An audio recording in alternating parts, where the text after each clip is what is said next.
What do you mean by speculative practice? Is this the future direction of your work?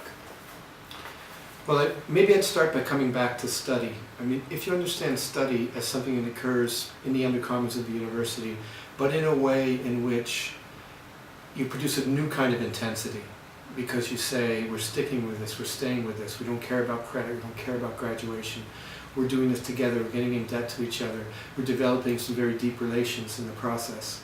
Now, we can hope that because that occurs in a different register from the register of capitalist productivism, that it can be, in a sense, a regenerating, a preserving activity. But it's also true that study can be quite intense, as we all know when we do it together. So I began to imagine a different kind of practice that was not so intense. And here I began to think about practice with the help of the choreographer Valentina Desideri, who I did some of this work with. And we began to think of this practice as something that could loosen up study in a certain way. At the same time, I was very concerned that when we leave the university, or when we leave work more generally, in the past, the options on the left seem to have been either to leave it entirely and drop out, in a sense. Nothing wrong with that, but that seemed to be one option. So in that case, for somebody interested in ideas, it might also mean dropping the intensity of working with ideas. It may not, but it could.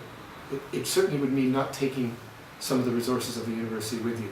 On the other hand, the other way that people have left into movements, into struggles, has been to leave the university or the workplace, leave behind the object, but bring with you a certain kind of productivism, the productivism of capital, which we know infuses movements and exhausts them. It's more exhausting to be in a struggle, not just because of what you face from the resistances of capital and labor to what you're trying to do, but because you never stop working, in a sense. So we were partly looking for a way to move past both of those things and to introduce a kind of practice that could also provide a kind of preservation, a kind of what we've called a social rest for movements, for those who want to, in a sense, escape, but also want to bring something with them, a practice that they can continue. And also to bring with us the best that we might have wanted from the university or from study, but which, either through the conflicts of the university or through the intensity of study, we had to take a break from. So the first thing to say about a speculative practice is that it's a delicate practice, it's a gentle practice, it's a relaxed practice. For me, it involves, in a very straightforward way, walking around and talking with someone. Maybe one other person, maybe even a couple. And in that conversation, talking about ideas, but at the same time, being out in public, loitering in public, coming into contact with our bodies as we walk, with each other as we walk, coming into contact with others as we walk, not in any direct way, but just in a feeling of being in that space with them. And as part of that, beginning to understand the ways in which that kind of use of space and that kind of use of speculation, and by speculation here I also mean something that's a bit idle, something that's a bit free, something that is maybe not evidenced correctly, that maybe has a whiff of conspiracy, that maybe has a kind of wildness about it. That kind of speculation done in these kinds of spaces actually in a way sets itself up very directly against capital.